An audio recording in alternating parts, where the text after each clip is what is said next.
Tetapi ada kisah pahit dan getir yang sebenarnya menyelimuti keluarga Raden Ajeng Kartini, mulai dipaksa harus mau dipoligami dan menjadi istri keempat, hingga anak cicitnya yang hidup susah miskin, bahkan ada yang mengakhiri hidup karena himpitan ekonomi.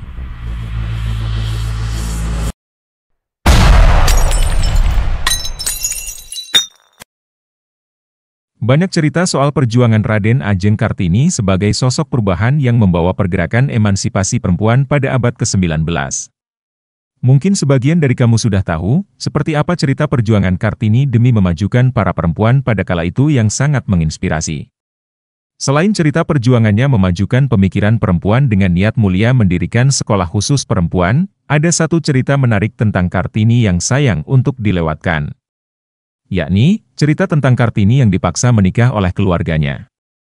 Kisah ini terjadi pada tahun 1903, saat Kartini berusia 24 tahun. Kala itu, usia 24 tahun sudah dianggap perawan tua bila tidak segera menikah. Sebagai perempuan yang lahir di kalangan bangsawan, karena ayah Kartini adalah Bupati Jepara Raden Mas Adipati Aryo Sosroningrat, Kartini diharuskan menikah dengan seseorang yang juga berdarah bangsawan. Maka itulah, sang ayah memaksanya menikah dengan Kanjeng Raden Mas Adipati Aryo Singgih Jojo Adhiningrat yang saat itu menjabat sebagai Bupati Rembang. Kabarnya, Kartini dan sang suami memiliki perbedaan usia yang cukup jauh. Karena ia menaruh hormat dan ingin berbakti pada sang ayah, akhirnya Kartini menerima pernikahan tersebut dengan syarat. Salah satunya syaratnya adalah ia tak ingin melakukan prosesi adat pernikahan dengan berjalan jongkok, berlutut dan mencium kaki suami. Hal ini adalah bentuk keputusannya yang menginginkan kesetaraan gender antara laki-laki dan perempuan. Selain itu, Kartini juga ingin tetap diperbolehkan mengejar cita-cita memajukan para perempuan Indonesia. Ia ingin dibuatkan sekolah khusus perempuan dan meminta untuk mengajar sebagai guru di Rembang.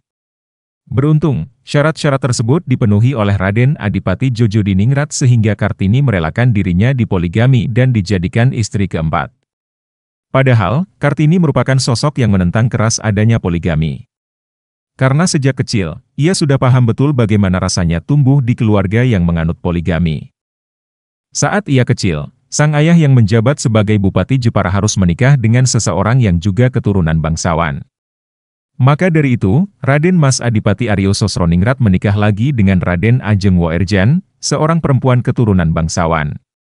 Sementara Ibu Kartini, Ngasirah, harus memikul beban hidup dan rela dimadu dalam pahitnya kehidupan. Dari pengalaman pahit ini sebenarnya Kartini sangat membenci perempuan yang dipoligami mengingat penderitaan ibunya yang juga harus menerima nasib mau dipoligami.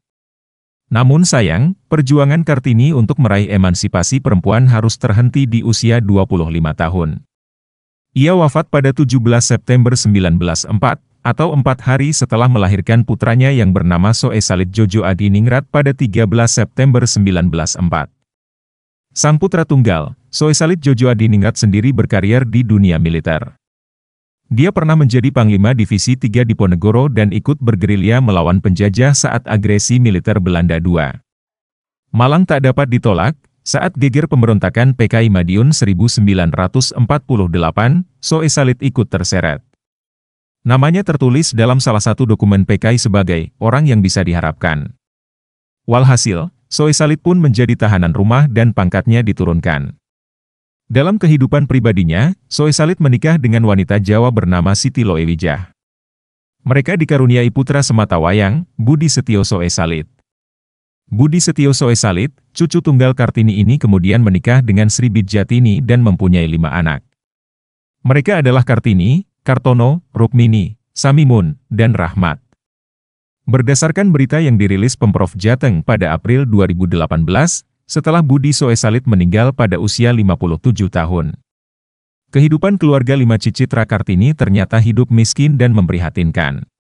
Sri Bidjatini bersama 5 anaknya hidup susah. Hanya Kartini sebagai cicit tertua yang kondisi ekonominya lumayan, sedangkan lainnya hidup dalam kesusahan ekonomi. Kartono dan Samimun menekuni profesi sebagai tukang ojek.